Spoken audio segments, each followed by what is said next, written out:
G'day and welcome to another video with Better Pics. Hope this finds you all well. Today's video we're going to have a look at extracting frames or extracting stills out of video footage within CapCut. Now, while this process doesn't replace actual photography and the flexibility that shooting with RAW files will give you, it's certainly a great way to pull frames out of footage where you may have use for them, be it on social media or promotional material or just generally enjoying a frame out of some really nice video footage. This is especially evident given the increase in resolution that cameras are able to film at nowadays.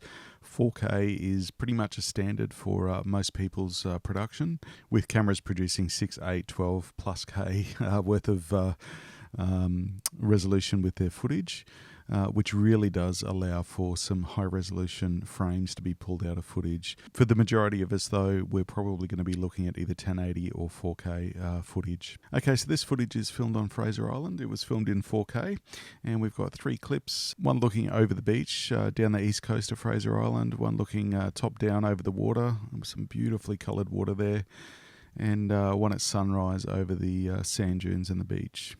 Alright, so I thought these 3 clips would be great samples to be able to pull some stills out of it, and it's a really quick and easy process. You can see we've got our player tab here, or player window. If you head up to these 3 horizontal lines on the top right hand corner, you can see there's export still frames. You have the option to name your file, whatever you would like it, export it to, so I've already chosen a location for my exports. You have an option for resolution, so it's defaulted to 4K because that's the resolution of the video files that we're working with, but you can obviously change it to 480, 720, 1080, 2K. 8K would be upsampling, but we're just going to keep it at 4K for today. And you also have the option for 2 file formats, either PNG or JPEG.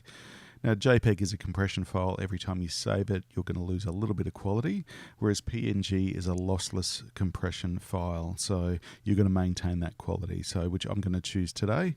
In case I want to do any subtle edits to the image, when I resave it, I'm not going to lose any quality. Now, you've also got the option there to import back into the project, so you can see by default it is switched on at the moment. Basically what this means is when you export that frame, it's going to re-import it automatically back into the project. We'll do it for the first one, but then we'll turn it off for the other 2 so that we can see how that process works. So we're just going to hit export, and that frame has been exported, and you can see that it has in fact re-imported that PNG frame back into the project. All right, let's move along the timeline. We just need to put our play bar a little bit further along. There we go, and we are going to export still in frame. We're going to keep all the settings the same. This time we're going to turn off the import project and export that frame. And it's exported that frame, and as you can see, it hasn't imported it this time. And now we're going to select one. We're just going to have a quick look towards the end of the clip here. There we go, pretty happy with that one. Export still frame. And yep, all the same settings, export, and we're good to go. Now if I just click and drag that folder into the frame so we can have a look, you can see we have those 3 frames exported, 13.2, 15.7 and 12.7 megabytes, so quite high resolution. We'll just hover over that. You can see it's a PNG file and the dimensions are 4K or Ultra HD if you want to be specific. So yeah, quick and easy process, super easy in CapCut, and you can pull frames out of your footage and use them for whatever purpose you would like to. As always, any questions are welcome in the comments below. Thanks as always for stopping by. Hope you've enjoyed the video, and we look forward to seeing you next time. Take care.